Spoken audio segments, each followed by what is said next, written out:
Holy, lions don't do this. Lions never had a lair like this. They're doing it for the pleasure. They are not lions. They are the ghost and the darkness. We're in a race, Colonel, and the prize is the continent of Africa. We are building the most expensive and daring railroad in history for the glorious purpose of saving Africa from the Africans and, of course, to end slavery. How many do you think they've killed? 100, maybe more. So the case of the Tsavo lions is a very interesting anomaly. It's an amazing true story. Apparently, during the construction of a train bridge in mid-continent Africa, In 1896, to be exact. 1896, two lions were said to claim over 100 human beings off of this work crew. And not only that, but when their lair was discovered, they were keeping the kills with them in the lair, which is unprecedented behavior for lions. Like, these lions behaved so differently from typical lions that the local native people there gave them these names, the ghost and the darkness, because they didn't believe them to be just lions. They couldn't catch them, and they struck again and again and again. Now, of course, this is not a modern story. This is a historical piece. But because it's a true piece of history, and because you can go to a museum and look at these two lions stuffed on display, it gives it a little bit extra weight. So for me, it's kind of, in a way, disappointing that they turned it into such a ridiculous popcorn movie. Because this is a true story, and that's what's scary and fucked up about it, right? And it's given such ludicrous treatment as to be almost impossible to take seriously. I know. And I think this subject taking seriously... It's such an amazing story. Horrifying. So it sort of doesn't live up to the potential of the story. Yeah. But if you ask me, is Ghost in the Darkness an entertaining movie? I'm going to say yes. Yes, it is. Despite loud, large flaws, I am entertained by the Ghost in the Darkness. Here's about Ghost in the Darkness. It is the perfect example for the acronym KISS. Keep it simple, stupid. All the stuff that they changed or added for the movie totally hurt this movie in the biggest way. You don't need Michael Douglas doing his best Jack Nicholson impersonation. Change of plans. Yeah. That character is completely fictitious. And Michael Douglas is acting in a totally different movie. You don't need him. He's way over the top. Like cartoon character over the top. Yeah. But he is kind of like amusing, like at the same time. He's so machismo that his character name should just be Captain Machismo. It undermines the credibility of the movie, which is already shaky for me, because our lead, Val Kilmer, who's in full-on career breakdown at this point. Mm-hmm. This is one of the last actually major starring roles he's going to get for a while. His Irish accent is in and out. Yeah. Sometimes it's entirely gone, sometimes it's a little heavy, and sometimes it's passable so that I'm not distracted by it. But it is not uniform throughout the movie. Yeah. Scene for scene, you're getting anywhere from a C- to an A- performance out of Val Kilmer, depending on his mood that day, I'm guessing. Yeah. You're watching a bad Val Kilmer performance, then when about halfway through you kind of go, wait a second, his hair's perfectly gelled. There's no way that would be perfectly gelled. Wait a second, did I just sort of think about that? Am I just that much invested in Val Kilmer? I also want to point out that this movie is written by William Goldman. I know! Like, this man knows how to write a movie. He wrote The Princess Bride. He wrote Butch Cassidy. Stand By Me and Misery. He did Butch Cassidy and the Sundance Kid. Marathon Man. This man is not a hack. Accomplished novelist and screenwriter. Mm-hmm. So it's sort of surprising, some of the real heavy-handed symbolism and, I think, cliched character moments in it. Mm-hmm. Again, as we said at the beginning of this review, They don't know how many people these lions killed, but the estimates are over 100. So significant. You know what your movie And was? a lot of these people we don't know or care about. They're just random. They're black workers out in the field, right? Yeah, that's and part they of- get hauled out into the wilderness. The way they make us care about what happens is by killing off the white characters. I'm Yeah, sorry, but- but it's absolutely true. No, the doctor, yeah. the little Oh, I know, religious I know. guy, like There's a lot of sort of, what's the word I'm looking for here? Systematic racism going on in this movie. we should know the work crew that's being attacked by these And lions. there's your movie right there. Focus more on, I hate to say it, the black people. The people who are suffering, the Yeah. people who are living in fear Yeah. of these lions. It drives me crazy. One of the more interesting characters is that really tall, black, African. That one, very skinny but also very, very strong. The one who, apparently, killed a lion with his bare hands, or was also a lion killer. Is what they called him. He had a reputation of being tough, and the fact that he fell to the lions made them extra terrified of him. Yeah. But we are allowed to know him with basically one scene, right? Yeah. With one scene where he's introduced, one scene where he's in the scene, and another scene where he is killed. Yeah. That is it. Yeah.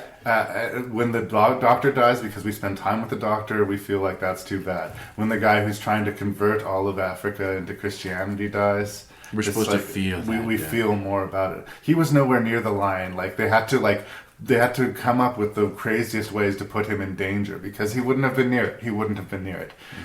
It's really focused on the white characters and maybe that's the way they could make it a saleable movie, but to tell this story, you got to talk about the people who were in danger, who were an immediate threat. Basically, as far as I'm concerned, Val Kilmer is kind of the villain of this, that he allows over 100 people to die before this is properly dealt with. That he fights the people who are trying to leave the area because it's dangerous, because it will get him fired, it will cost him personally his job. But their lives have less weight to him than his job. Right? I should hate this movie, but despite these large, loud flaws, which I acknowledge, and blatantly obvious symbolism, almost as an apology, I think that the one sort of black character that we get to know well, who sort of helps organize the workers and is sort of Val Kilmer's right-hand man. There's a scene after they've killed one of the lions where they're all getting drunk around a fire.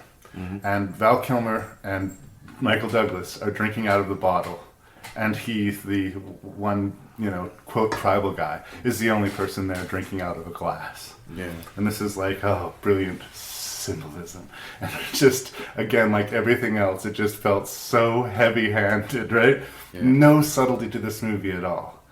But where it delivers is lions eating people. Yeah. Some of it's a little, or even a lot, CG. Yeah, there's some bad CGI lion in this, no word of a lie. But there's a great sequence where they get one of the lions trapped in this back of this basically stage cart contraption, and 3 guys armed with rifles fire at it point blank and fail to kill it.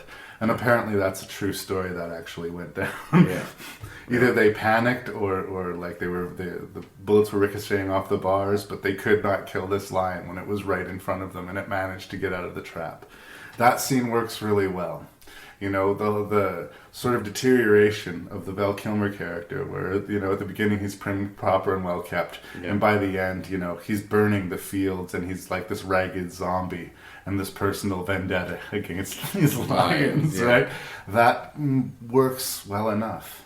There's an absolutely ludicrous dream sequence which could be edited out of the movie and would have lost nothing. Yeah. But I laugh out loud every single time. And the second it starts, it is the dream sequence. It's almost as bad as the one from Halloween 2, that zombie sequel. It's just so tacked on and not needed.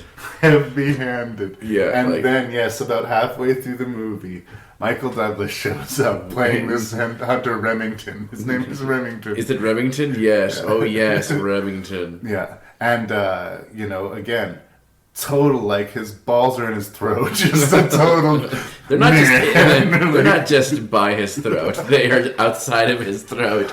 They're his Adam's apple. Yeah. But again, like, we're not really given much of a reason to like this guy other than he's badass. We know that, he was on the Confederate side of the Civil War, and he abandoned the United States upon losing. Yeah. So it's kind of weird to see that he's so respectful of all the black people, considering he was fighting to keep them slaves. Well, Whatever. Let's Yes. just gloss over that. Yeah. The only character who's less one-dimensional than Remington is the guy played by Wilkinson. Tom Wilkinson, yeah. who hires Val Kilmer and says outright, "I'm a monster. Yeah. I am a cartoon character monster. Hate me, audience." And he does everything he can to live up to it. But the fact that the screenplay, again, written by William Goldman, has the character explicitly telling you that he's a villain instead of showing you, which is like screenwriting 101. Shocking. Yeah, yeah. Even great authors, shell out a turd once in a while. I just can't believe it was, It's not this bad. so bad as to completely not recommend it, but I have to basically say, there's flaws all over the place. Like, I can't sugarcoat it. This movie's got big problems, but I own it. It's on my wall. It's and strange for a movie that I know, times. for a movie that I know that is not pretty terrible, actually. I've seen it at least 5 times. Stephen Hawkins, for some reason, He makes watchable movies with almost good ideas to them. Man. Predator 2 I've seen it way more than I should have. Anyways, I'm not going to help you defend Predator 2. I don't think I'm quite there yet. It could be that I want to like this movie. I mean, I like the story of the Tsavo Alliance, that they deserve. a shout out should be also to Ampuri. They should have had more of him. He's the guy that sort of Speaks on behalf of the workers. Yeah, mediates between the 2 or 3 tribes that go on there. Honestly, He's the hero. He's the guy who's trying to save people's lives. He sort of focus more on that tension as well, because that's something that affected a whole lot of people because of these lions. Yeah. And that could have easily added to the story. You don't even need the doctor character. Yeah. Michael Douglas, interesting fellow. I think he's actually a very strong actor. Can be. He's not always in great movies, but usually even if he's in a bad movie, he's good in it. Yeah. But what gets underlooked is his producing career. He produced this movie, but starting with One Flew Over the Cuckoo's Nest. Yeah, there was a time where he was a big Hollywood producer. He's had a lot of success. I believe he produced Starman as well. Was it Ordinary? No, Redford did Ordinary. Yeah. Produced. Anyway, he's got a really good He produced, believe it or not, Face Off with John Travolta and Nick Cage. So, I think he can smell a good property, and I think that he got this concept. He bought the rights to the Tsavo Lions, which, good concept, and then he hired William Goldman to write it. Great writer, Stephen Hopkins may not be a guaranteed A+, but he's an efficient, He gets the job done. He gets the job done, he can make it look well, and he does big budget Hollywood movies. And, I understand on paper this movie looking like a slam dunk. Yeah. But really, if you're going for the lion attack, you're gonna get your money's worth. Yeah. If you're going to learn anything, or if you're trying to get an idea of what it would have been really like to live in this time and to have gone through such a horrifying experience, I do think the movie fails. Yeah. It fails to tell the story it sets out to tell, and yet it succeeds in entertaining. And that seems like hypocrisy somehow, but that's where I land. Keep it simple. Keep it simple, stupid. Just the story of even Val Kilmer and the lions. And pay more focus to the the people that were seriously affected by it. Yeah. And there's your movie. You don't need the Michael Douglas character. You don't. Another thing that I never quite got is why would it was female lions that did this, not male lions. Why have the lions with manes?